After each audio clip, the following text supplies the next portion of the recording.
me and you have had many conversations. You've read the newspapers. You've talked to other people. You know what's going on down here in Bradenton, Florida. There's a high school kid down here at Braden River High School, Knowledge McDaniel, who, and for anyone listening, I would encourage you to go back a couple of episodes ago. I have a specific podcast called The Knowledge McDaniel Story. Go listen to that and you'll get some perspective of what I'm talking about here. But long story short, this kid came from a broken home, has suffered from poverty, has lived with his grandmother. His grandmother was kind of in financial ruin, couldn't really provide the kid the necessities that he needs to be successful. Very talented kid, a D1 recruit who's literally spent his entire career at the same school. He's not a transfer. He's not a recruit from another school. Anyway, he went to live with a teammate and their family, and because he did that, the FHSAA ruled that he received impermissible benefits, and they penalized the kid, an innocent kid who didn't do anything wrong. Initially, he was ineligible for the entire season. Then they were going to let him play a couple meaningless non-conference games. And finally, they agreed to let him play during the regular season, but still no playoffs. Again, Demone, you know the story. You talked to a lot of people about it. You've talked to a lot of your teammates about it. You tweeted about it. Gerald McCoy tweeted about it.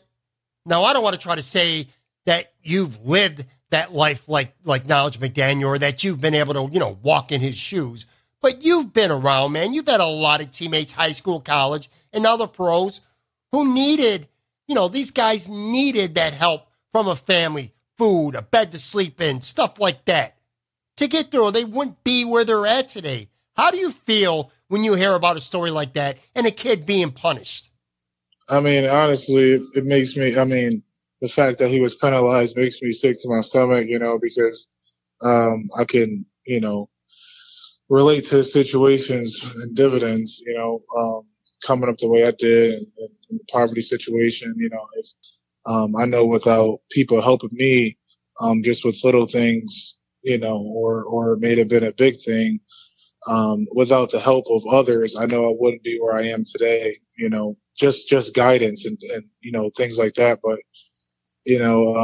it's a sticky situation. I hope the best for the kid, and I hope they really make the right decision, and change their minds, because, without football, a lot of these kids that are in that situation, they don't have anything else to look to. So, football is a way out for them, and I know football, athletics period, was a way out for me. And I know I cherish that and I don't take it for granted. So sure, hopefully they give that opportunity. Yeah. And you know what? Just imagine being back at Bishop Timon High School, and then imagine something so stupid that made it so that you couldn't play with your friends in the playoffs. Just imagine. Don't you feel like someone like you is a perfect example? You went to college for 5 years. Now you're in the NFL. I'll bet you that even if you play in the NFL for a dozen years, I'd be willing to bet that you're going to look back at your time at Bishop Timon High School and you're going to look at it fondly. Now, just imagine if you had played the regular season, but they said that you had an impermissible benefit, meaning some family helped you with food and a place to sleep and stuff like that, and you couldn't play in the playoffs with all your teammates. Don't you think that would leave a bad taste in your mouth forever? Right. Oh, for sure. Being in the NFL is great. Even playing college football at the highest level is great, but, you never forget your time in high school. And especially being at Bishop Timon, unforgettable memories there with the people that I was able to share them with. So you'll never forget those times. And, for something like that to happen and really take away from those moments is something that, as a kid, you'll never get back, and something that no amount of money, no amount of anything can really supplement that. So